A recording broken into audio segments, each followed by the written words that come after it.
ter a liberdade de falar da morte que você perdeu. Porque há determinadas pessoas que não querem que você fale disso. Principalmente no meio evangélico, as pessoas que perderam alguém, elas não são incentivadas a falar, a desabafar. Porque se ela contar mais de 2 dias, mais de 2 ocasiões sobre a perda dela, ela imediatamente vai ouvir que ela tem que parar de falar do assunto. Porque senão é falta de fé. Porque ela não está confiando em Deus. Porque ela não está acreditando que Deus está dando conforto para ela.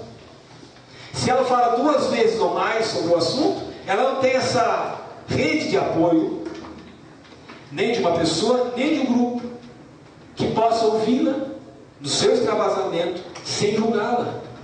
Agora, queridos, uma coisa óbvia de uma pessoa enlutada é que ela tem que falar. Quantas vezes forem necessárias. E não importa quanto tempo ela fala, ela tem que ser incentivada a falar. Porque ao falar, ela faz o luto. Ela joga para fora aquela dor, aquela perda, aquela sensação. E talvez muitas pessoas sofrem ainda a perda dos queridos porque não tiveram liberdade de fazer isso. Nem no grupo que pertenciam, porque foram de alguma forma acusadas de falta de fé ou falta de superação. E uma coisa é séria e é verdadeira: quem não faz luto, quem não trabalha direito o luto, quem não tem liberdade de extravasar a sua dor quantas vezes forem necessárias, vai entrar no processo de angústia, vai entrar no processo de depressão. Você sabia, por exemplo, que a maior parte da depressão, das causas da depressão, é coisa guardada?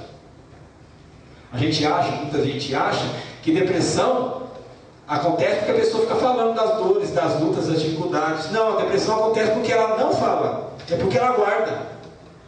Aí ela vai para o divã do terapeuta. O que o terapeuta vai fazer com ela? Qual o trabalho do terapeuta? Fazer ela falar. Falar. Para isso existe terapeuta. Mas se todos nós fôssemos bons ouvintes da dor do outro, todos nós de alguma forma seríamos terapeutas. Poderíamos ajudar as pessoas. Quando a pessoa, portanto, não desfaz o luto, não trabalha o luto, ela não desvincula a sua vida daquele que faleceu. O que vai acontecer? Ela vai falar dele o tempo todo. Ela vai manter o quarto do falecido com os mesmos objetos, com as mesmas roupas, com a mesma cama, do mesmo jeito. Ela não vai jogar fora, não vai doar absolutamente nada. É como se a pessoa estivesse viva lá dentro da casa. Isso é luto mal trabalhado. Agora, o luto bem elaborado sempre leva à superação da dor. A pessoa enlutada vai dar um novo significado à sua vida. Vai começar um novo projeto sem a pessoa amada. Ela se desvincula, ela supera. E ninguém mais aprendeu isso na prática, do ponto de vista bíblico, do que Davi. As atitudes de Davi em trabalhar o seu luto são úteis para qualquer pessoa que passou por esse processo ou que quer ajudar alguém que esteja passando por ele. Quais são as 3 lições, quais são as 3 atitudes que a gente aprende com Davi no seu luto, na perda do seu filho? A primeira coisa que a gente aprende com Davi sobre trabalhar o luto é não forçar o enlutado a reagir. Da mesma maneira que uma pessoa entra em depressão, e não é fácil ouvir uma pessoa deprimida, você há de concordar comigo. A gente quer que a pessoa deprimida reaja, pare de tomar medicação, ou pare de lamentar. Mas a gente faz isso muito mais porque a gente não aguenta mais, do que por, às vezes, necessidade ou querer ajudar. Não é fácil ouvir um depressivo. Da mesma forma, ouvir um enlutado não é fácil, porque é o mesmo assunto sempre. E quando existe um enlutado, a primeira coisa que as pessoas querem fazer, tentam fazer com o enlutado, é forçá-lo a fazer alguma coisa. O texto mostra para nós a atitude de Davi. Davi entra na casa, ele jejua 7 dias, passa a noite deitado no chão. Os oficiais do palácio insistir com ele, tentá-lo ou tentar fazer com que ele reaja, tirá-lo do chão, mas ele não levanta e ele não quer comer. Os oficiais de Davi, com a melhor intenção que têm, querem que o rei se levante do chão e coma. Eles querem que ele reaja. Se ele ficar, ele vai morrer. E toda pessoa, claro, tem a intenção de ajudar a outra, quando quer forçá-la a tomar uma reação mais rápida, dentro do seu próprio mundo. Sabe por quê? Porque quando uma pessoa morre, ela muda a rotina da casa. Toda a rotina do dia a dia muda. Olha Davi, por exemplo. Davi é um homem muito dado à música. Davi é um compositor. A maior parte dos salmos da Bíblia, você sabe, são salmos de Davi musicados. Davi era instrumentista. Davi gostava de tocar, Davi gostava de cantar, Davi gostava de dançar. Como a arca, quando volta para Jerusalém, ele dança e canta e toca. Era um homem da arte, era um homem da música, além de ser rei. E certamente nos dias normais no palácio havia muita música, muita dança, muita celebração, muito som. Mas quando a criança morre, não há som nenhum. Ninguém toca, ninguém canta, ninguém dedilha harpa, não há som festivo mais, é tudo silêncio. A rotina mudou dentro do palácio. Em segundo lugar, Davi se recusa a dormir na sua cama. Ele fica no chão, dormindo no chão, e faz do chão duro a sua cama, e ele passa 7 dias sem comer. O rei, como qualquer rei de Israel, tinha um grande banquete todos os dias. Ele não come coisa alguma. A rotina do palácio muda, como a vida de qualquer pessoa que passou pelo luto. E nesse momento, os oficiais entram lá e querem forçá-lo a reagir. E eles não conseguem. Porque não adianta tentar levar alguém a reagir na hora do luto, sem ajudá-lo a passar pelo luto. Como é que a gente ajuda uma pessoa a passar pelo luto? Entendendo que no luto existem 4 fases normais. E eu queria falar dessas 4 fases normais do luto, em qualquer pessoa. A primeira fase é chamada fase do entorpecimento. Quando a pessoa recebe a notícia da morte, ela fica entorpecida, ela fica fora de si. Ela não acredita na morte do ente querido. Ela ainda não assimilou que aquilo é verdade. E ela fica lutando consigo mesma, negando o que aconteceu. Ela pode até com as suas palavras dizer que sabe que morreu. Mas aqui dentro, na emoção, ela nega que houve a perda. Ela está fora da realidade. E geralmente essa primeira fase é acompanhada de raiva, é acompanhada de desespero. Nessa primeira fase, em que a pessoa fica como que anestesiada com o acontecimento, ela vai se desligando da rotina normal da casa. Então ela não cumpre os rituais normais. Não tem hora para comer, se é que come. Não tem hora para tomar banho, se é que vai tomar. Não tem hora para dormir, se é que dorme. Muda completamente a rotina dela. E é claro, todo mundo da casa fica extremamente preocupado, porque ela não se encaixa na rotina. Mas essa é a fase do entorpecimento. Você percebe no texto que Deus disse para Davi que a criança ia morrer, mas ele fica 7 dias jejuando pela criança. Ele não acredita que a criança vai morrer, e Deus já disse que vai morrer. A segunda fase do luto é a fase do protesto. O que é a fase do protesto? É quando a pessoa que perdeu quer de volta aquele que se foi. Ela protesta, ou com Deus, ou com a vida, ou consigo mesmo. Ela luta protestando. Eu conheci uma moça que perdeu o pai em circunstâncias horríveis. O pai se suicidou. E ela foi uma das primeiras a ver o pai naquela situação. E ela me contou uma vez que quando ela viu o pai naquela situação, ela bateu no pai, morto. Ela disse: como você faz isso comigo? Como é que você tem coragem de fazer isso comigo? É a fase do protesto. Protesto, inclusive, contra o morto. A Bíblia diz, o texto mostra que Davi, em protesto, se recusa a comer. Se recusa a ter um sono tranquilo dormindo na cama. É uma espécie de protesto contra si próprio contra o mundo, contra a vida, àquilo que aconteceu. Toda pessoa enlutada tem essa fase do protesto. Depois vem a fase da desorganização. E nessa fase, a própria palavra mostra, tudo fica fora de ordem. A pessoa entra em depressão. Ela fica apática. Nada tem gosto, nada é bom, nada tem cor para ela. Aqui nessa terceira fase, ela começa a desenvolver a consciência de que o morto não vai voltar. Não há retorno. E por causa disso, ela vai descuidar da aparência, vai descuidar da saúde, vai descuidar da alimentação. Davi fica trancado no quarto, não tem contato nenhum. É a fase da desorganização da vida. Uma fase vai sendo sucedida pela outra. E a última fase, finalmente, é a fase da recuperação, quando o enlutado aceita a morte, inevitável. E ele começa a reconstruir a vida. Como? Ele começa a reconstruir a vida começando algum projeto novo, esboçando algumas reações. Olha no texto comigo. Davi está na fase da recuperação, quando ele vai e se levanta do chão, vai tomar um banho, usa perfume, troca de roupa e vai ao templo para adorar a Deus. E ao voltar pede para fazer comida para ele comer. Essa é a fase da recuperação. A própria pessoa se levanta, a própria pessoa toma novos hábitos e inicia novos projetos. Mas o que é importante aqui, queridos? Nunca pressione o enlutado para que ele reaja. Não ponha mais peso sobre o peso que já está sobre ele.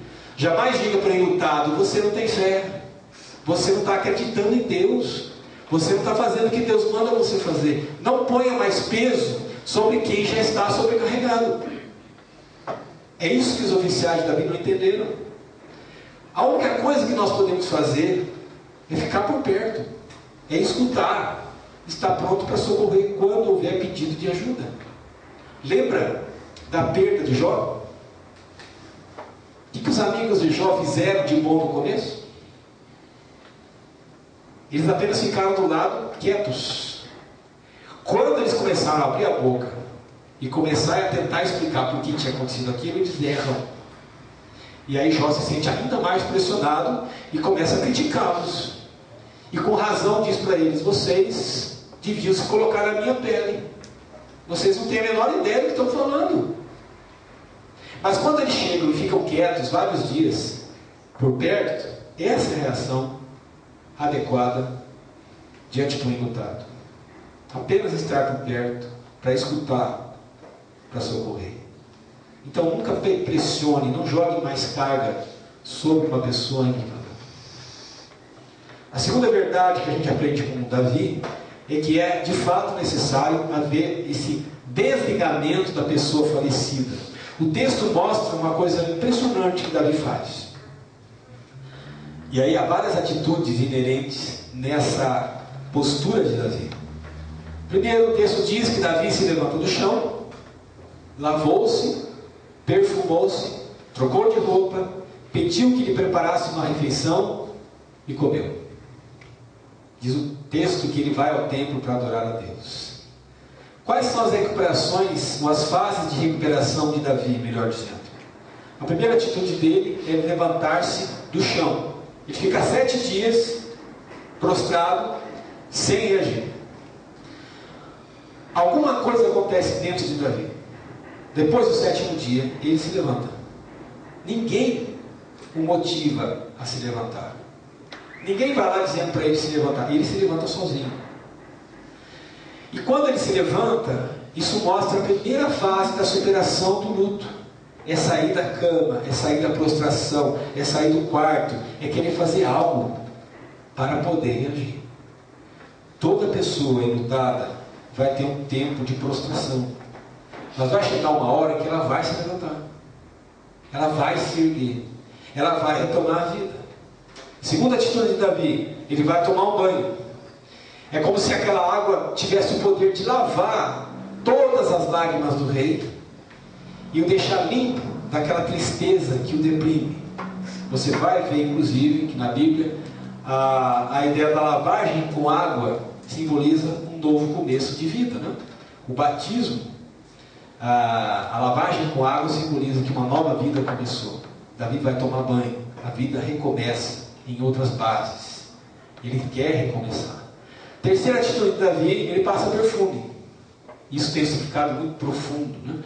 Porque ao usar perfume, ele está mudando o ambiente do aroma da casa, em si próprio na casa.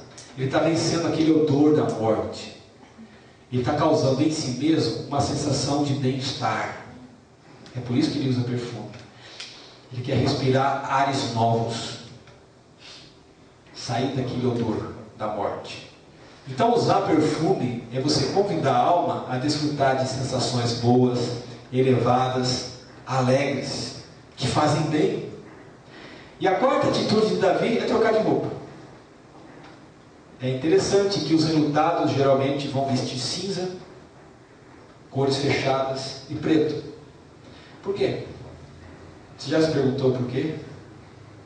Porque geralmente o estado da alma vai mostrar o tipo de roupa que você usa. Roupa sem alegria, sem colorido, sem tons. O coração está assim. Mas quando você troca de roupa, você está olhando o mundo com novas cores, com novas oportunidades. E quem troca de roupa está decidido a parar de chorar, porque tem novas cores, mais abertas e alegres. Quinta atitude, Davi volta a comer. Isso é substancial, isso é superação.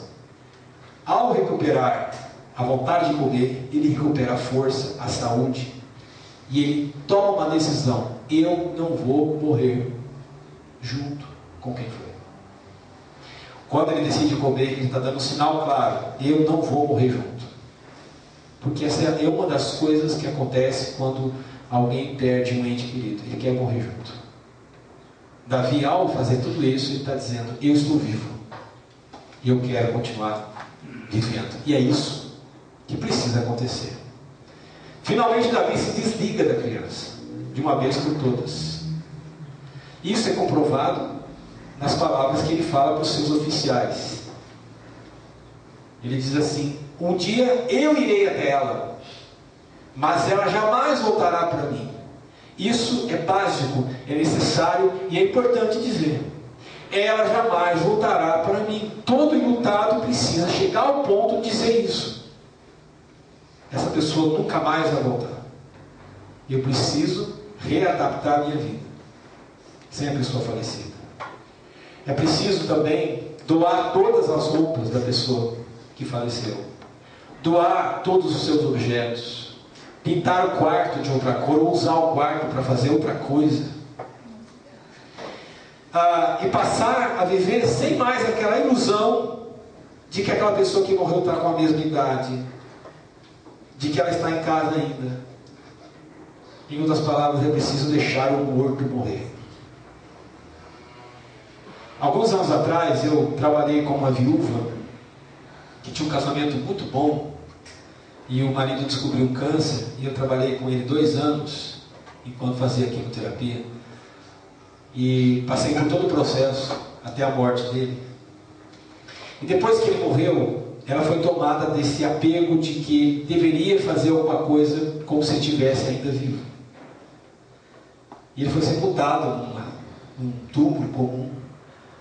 E ela começou a juntar dinheiro da pensão dele. E um dia ela disse: eu estou guardando esse dinheiro porque eu quero fazer um mausoléu de mármore, porque eu quero colocá-lo num lugar melhor. Ele merece estar num lugar melhor, tem que fazer um túmulo bonito, né, túmulo de mármore, porque eu quero que ele fique lá. E começou a ser tomado de um monte de fantasias a respeito de guardar coisas dele. E um dia eu lembro que eu disse, não tinha muito preparo na época, mas eu disse para ela: quando é que você vai deixar o seu marido morrer? Aquelas palavras eu acho que feriram ela. Não sei se eu disse o certo, mas eu quis dizer para ela: ele morreu. Quando é que você vai deixar ele morrer? E de fato houve uma reação.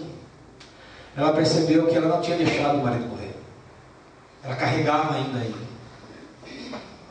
Só existe a superação quando o vínculo se rompe. quando de fato a pessoa deixa o outro partir. E é isso que Davi mostra para nós. É preciso reagir, deixar o outro partir. Agora preste atenção, essa reação é da própria pessoa. Não tente impor isso. Respeite o tempo de cada um. E a última coisa que a gente aprende com Davi é trocar a dor pela devoção a Deus. É interessante no texto que você vai perceber que uma atitude importantíssima de Davi, segundo o texto, é que ele vai para o santuário, depois de tomar banho, usar perfume, trocar de roupa, ele vai para o santuário e adorar a Deus. E depois que ele vai para o santuário adorar a Deus, ele volta para casa, tem relações sexuais com a sua mulher e ela engravida de Salomão. Isso é fundamental entender. Davi realmente superou a dor do luto. Quando? Quando ele vai levar a sua dor a Deus. O que parece para mim é que o que Davi vai fazer no templo é uma troca. E é exatamente isso que as pessoas enlutadas têm que fazer. Quando Davi vai ao templo, é como se ele levasse o seu filho morto para trocar com Deus. Ele deixa o seu filho morto lá e troca pelo Deus vivo. O filho morto fica no templo e ele traz de lá o Deus vivo. E essa troca tem que ser feita por todo enlutado. Porque as pessoas que se apegam a Deus na hora do luto, realmente elas se tornam mais corajosas. Porque elas acreditam na verdade do céu. Elas acreditam na verdade da vida eterna. Elas acreditam que quando a gente morre, a gente não diz adeus. A gente diz até breve, porque em breve a gente vai se encontrar todo mundo junto com Jesus no dia da ressurreição. Então as pessoas que se apegam a Deus, elas desenvolvem essa crença, essa fé, cuja fé de alguma forma diminui a dor. Porque essa fé vai instalando na nossa cabeça as promessas de Deus, todas as promessas sobre ressurreição, a certeza de que aqueles que morreram vão ressurgir e um dia todos estaremos com o Senhor. E é isso que Davi vai fazer no templo. Ele troca a criança morta pelo Deus vivo. É preciso fazer essa troca. Agora, qual é o resultado desse encontro com Deus? É isso que me chama a atenção. O texto diz que depois que ele volta do templo, a libido de Davi volta. Ele se deita com a mulher, ele é engravida e nasce Salomão. Isso para mim é a prova mais clara da superação total do luto. Do fato de ele engravidar a mulher e nascer Salomão. Ele recupera a coragem, ele recupera a vida, ele recupera a vontade de comer, ele recupera o desejo de cuidar do seu corpo, recupera a fome, o casamento inclusive, depois da morte da criança. Mas tudo isso só acontece porque ele fez uma troca. O morto por Deus.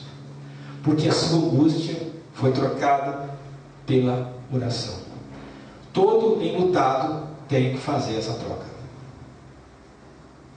Tem que ir à presença de Deus. Deixar lá a pessoa falecida de uma vez. E trocá-la pelo Deus vivo. Então, queridos, o que a gente aprende com Davi sobre luto, a primeira verdade, nunca force um enlutado a reagir. Eu sei, todos nós queremos ajudar uma pessoa enlutada. Todos nós queremos que ela fique bem. Todos nós queremos que ela reaja, claro. Mas quando você força uma pessoa a reagir rápido, você joga mais peso em cima dela, o que não é bom. Nunca reaja. Nunca tente forçar uma pessoa a reagir. Aprenda com Davi que Deus vai fazendo as pessoas reagirem no seu tempo. Segunda verdade, o que a gente aprende é que é preciso mesmo trocar a pessoa, o morto, pelo Deus vivo. Desligar-se de uma vez da pessoa falecida e retomar a vida. Novos projetos, novas ideias, novos contextos. Tem que haver o desligamento. E a terceira verdade é trocar a dor pela devoção a Deus. Quando a gente substitui o falecido por Deus, toda a vida é invadida pela vida dele, de tal forma que a gente produz coisas novas. Davi gerou o filho que seria o seu sucessor, que é Salomão. Que tudo isso sirva para nós ajudarmos alguém em luto. Que tudo isso ajude cada um de nós a aprender como superar a dor do luto e como ajudar as pessoas a superarem a dor do luto. Eu queria encerrar o nosso encontro